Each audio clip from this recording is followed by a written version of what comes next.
Well, welcome to our little video, Daniel, and hopefully anyone who's watching will get some idea, I guess, of what comes out of our meditation training course and what can be of great benefit.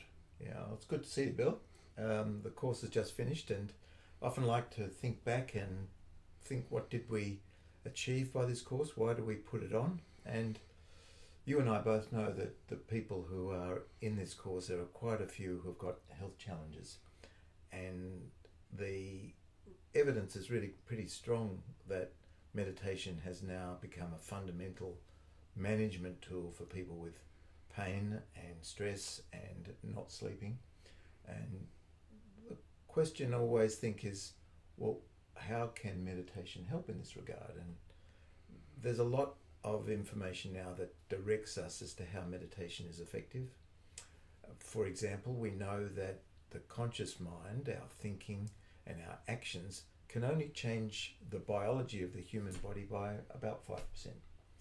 But the subconscious mind is the thing that controls the biology, and when we experience stress, it impacts deeply into the cells of our body, and 95% of our health is by the subconscious processes, and meditation is where this works. Well, it clearly comes from the feedback that you and I have seen that one of the biggest shifts for people who comment on the experience of the course and their continuing practice is a huge reduction in their stress. And what are the implications of reducing stress? Well, it comes out, people notice, the first thing they notice is they're less impatient. And one of the difficulties I think we both realise is that in the beginning of the course, the first 2 weeks of the course, people are saying, I can't meditate, I can't sit there for 2 minutes. There's this impatience. But by the end of the course, that's dropped off, and yes. Only after 6 weeks that's dropped off, that sense of impatience, and people are beginning to be prepared to just sit there on there and just do the few minutes each day, and slowly it builds. And coming back to your question about how does stress impact the cells and how stress impacts the body, it goes through number of pathways. There's the nerve system pathway where we get the anxious adrenaline cortisol responses. There's the hormonal responses, and all of that subtly change how cells which should function and produce really good proteins and outcome, they just get distorted, and hence drives the pain system, drives the abnormal immune responses that many of the people who come to our course have. So if only one thing is changed with meditation, then it's an important one, and that's stress. But it has a flow-on effect, obviously, to things like chronic pain or issues of sleep, fatigue, anxiety in particular, the nature of our very busy minds. These are hugely important. Yes, and as you point out always, that pain doesn't just have to be physical. You know, there's a lot of emotional pain. And one of the most typical emotional pains that we encounter in the course is that very word that you said, impatience.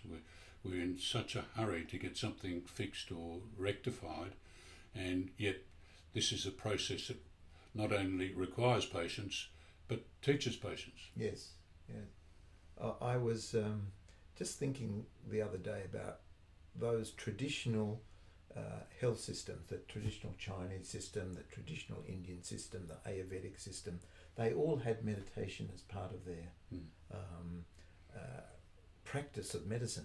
It was integral to medicine, and how now, as a result of an enormous body of research, allopathic, the medicine that we practice, is now merging with those yes. ancient practices. Yes, it's literally everywhere. It's ubiquitous.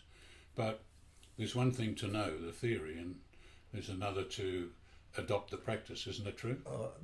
Exactly. And the hardest thing is to change your habit, change your pattern. And the benefit, I think, of our course is the group dynamic, the group coming together once a week to really help develop that practice. And by the end of the course, a substantial number of people in the course have started the beginning of their practice.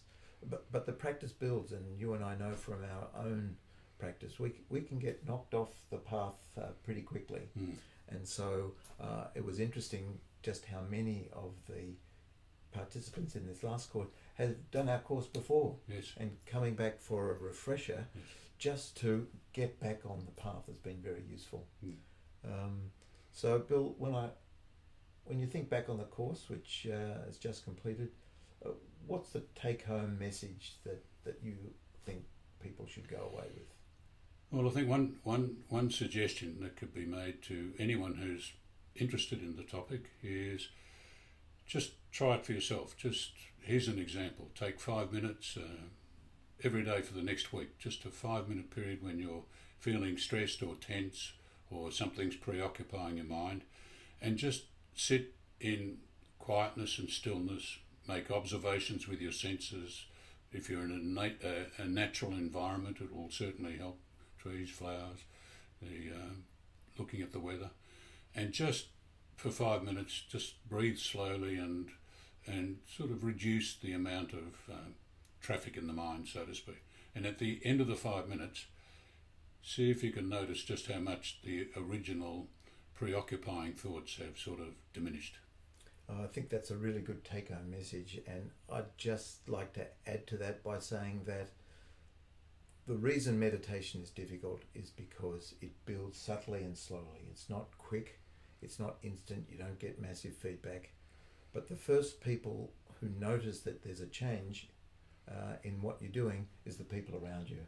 And they might just say, what's happened to you? Yes. Because your responses are less reactive, more gentle. You're more gentle with yourself and others. So Bill, I can't wait for the next course. No, and it's always something to look forward to, because you see this tremendous growth and acceptance, and the change, the positive changes that come out of it are real and substantial. Yeah, well, I look forward to the next one, Bill. Thanks. Good on you. Thanks, Daniel. Bye now.